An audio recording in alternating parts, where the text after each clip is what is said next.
Eric Bergstrom here with Jason Boucher, professional basketball player and former Menominee Maroon. Thanks for joining me today. I appreciate it. No problem.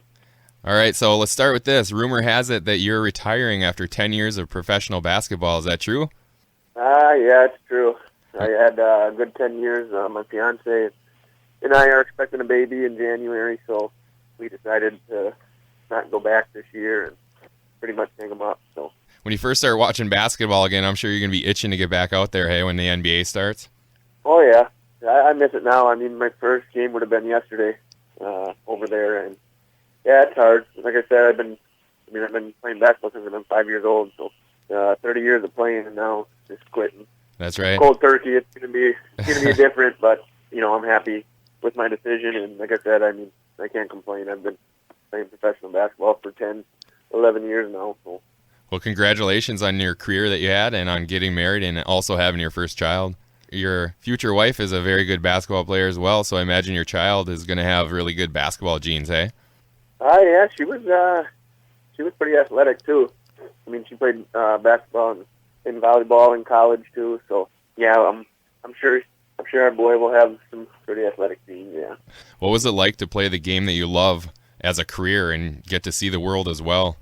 It was it was a dream come true for me. I mean, that's pretty much all I wanted to do since I was little. I mean, I was in the gym all the time. My dad was the JV basketball coach at Menominee for 27 years, so I was in the gym the whole time with him when I was little growing up. And I mean, it was a difficult thing to do, but I mean, it was worth it. I put all the time in, and it was a pretty unbelievable experience for me. Like you said, to go travel the world and do something I love and get paid to do it. I mean, I was blessed, that's for sure. I never take it for granted, and it was a once in a lifetime thing. So I cherished every moment I got. So.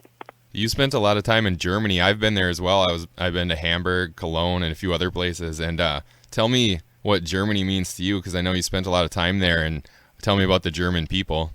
Germany is pretty much second home to me, besides Menominee. I mean, I've been there for most of my career. I played there. I played 1 year in Mexico to early in my career, but other than that, I was in Germany the whole time. I was in mostly small cities there in Landsberg and Gotha and Weiden and stuff like that. But I mean, it was nice. I mean, I got to know a lot of people over there, and the people and culture over there are so nice. And it was great. It was great to be there. I mean, they treated me no different than any of them. I mean, it was a great experience for me. I mean, I loved when I played in Dresden. I loved Dresden. Dresden was probably my favorite place to be when I was there. And then the last 2 years, I played in a little town, probably smaller than Kearney, called Radelsdorf, but I lived in Bamberg.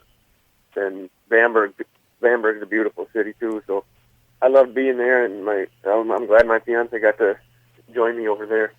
And we love it there. We wouldn't mind going back. I don't know, for a visit or maybe even to live there in the future. So I liked it. It was nice. Very nice. Did you learn German while you were over there? I'm sure you did. Yeah, I did. I had to take a couple. Well, I didn't have to take the classes, but I did. I mean, I picked it up because I was over there for so long, but it helped just taking the classes to learn it and just to be a little more fluent. I mean, I'm not totally fluent, but I can have a conversation over there. But most of the people, like I said, most of the people over there speak English anyway. And my teammates and coaches and stuff, they spoke English too, so it wasn't. Right. Yeah. Can you say something in German for us? Ich habe ein Spiel am Samstag 7 Uhr. That means I have a game tonight at 7 o'clock. Nice. Who was the biggest influence on you becoming a professional basketball player? Yeah, I mean, like I said before, I mean, I was always in the gym as a little kid. I mean, my dad being a coach, and my older brother played basketball too, so I was always, trying to hang around him and his friends and play with them, and whatever he was doing, my older brother, I pretty much wanted to do. So I probably have to say my older brother and my father pretty much instilled it in me when I was little. I always wanted to be in the gym. I always wanted to be around my brother and his friends, even though most of the time he didn't want that. But I tried to be around with him and all that, and all the older kids. And when I was in first grade, I actually played on my brother's team. The coach didn't have enough guys on their basketball team, so I played on the fourth grade team as a first grader. Nice. I got picked on and beat up a little bit here and there, but I mean it was. I thought it was the best because I was on my brother's team, and so I'd have to say my brother and my dad. That pretty much got me started in basketball and went from there. As far as like how you play the game, who would you style your game after? Maybe not as a little kid, but as you got older and you refined your game, was there someone that you kind of looked after and you thought, you kind of styled your game after them? I don't know. I always liked the point. I always liked the point guards. I watched Allen Iverson a lot, even though it's not good to watch players like Jason Williams back in the day.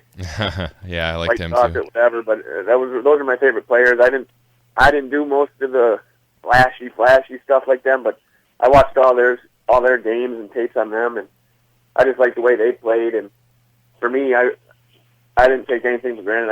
I played every game like it was my last one.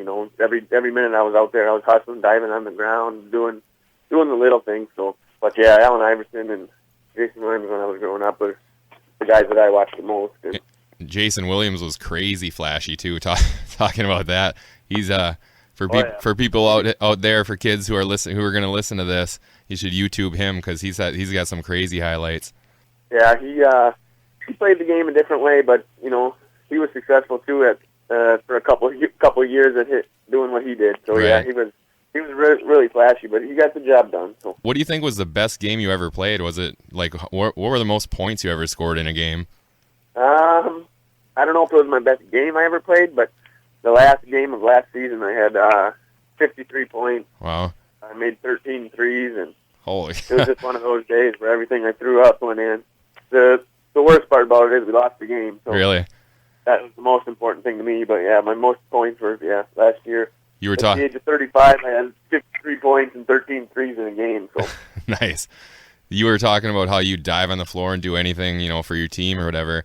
I saw last year on Facebook you had a pretty bad hand injury or thumb or something like that. You banged it up pretty good. How'd that happen?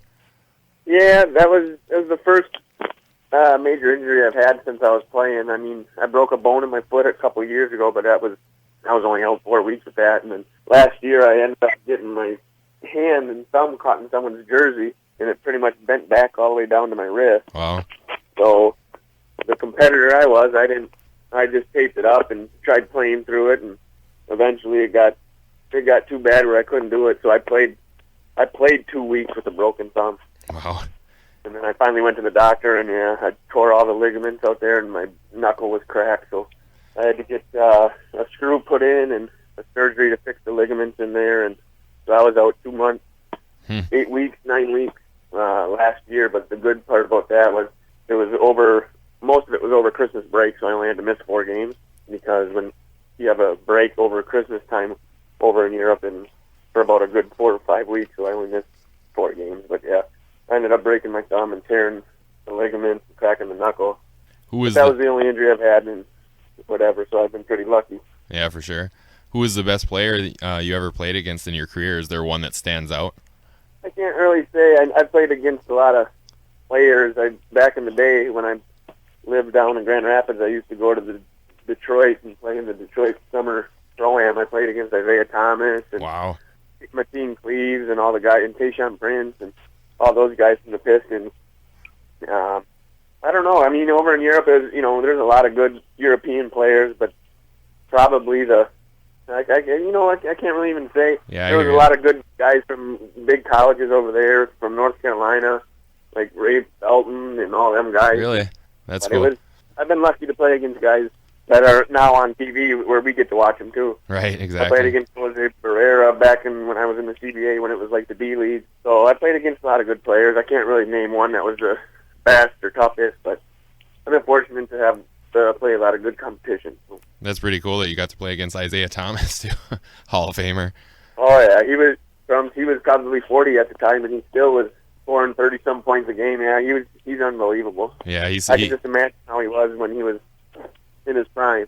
How do you think basketball has it changed at all from when you first started your professional career till when you ended it? I think the game's changing, just like everybody else sees it. Back in the day, it was more physical, and now they're trying to clean it up a little bit. Even in the NBA, all those flagrant ones and flagrant 2 fouls. I think it's a different game. I think it's more. If we're talking about the NBA, I'm not a big fan of the NBA, and when in the playoffs I am, but I mean it's more of a one-on-one thing now, Right. in the NBA, and I don't like it, to be honest. But I mean the game from when I started my career to now is it's similar, but at the same time there's little changes here. Like I said, it's more, well, especially in Europe, it's not run and gun style like college basketball or this and that. It's pretty much slower. It's a slower game. You have to, most teams walk the ball up the floor and run a set play every possession. You know, it's a different game over there than over here for sure too. So Yeah. I know you're a big fan of LeBron James. What do you think is the difference between Michael Jordan and LeBron James as players? it's hard to say.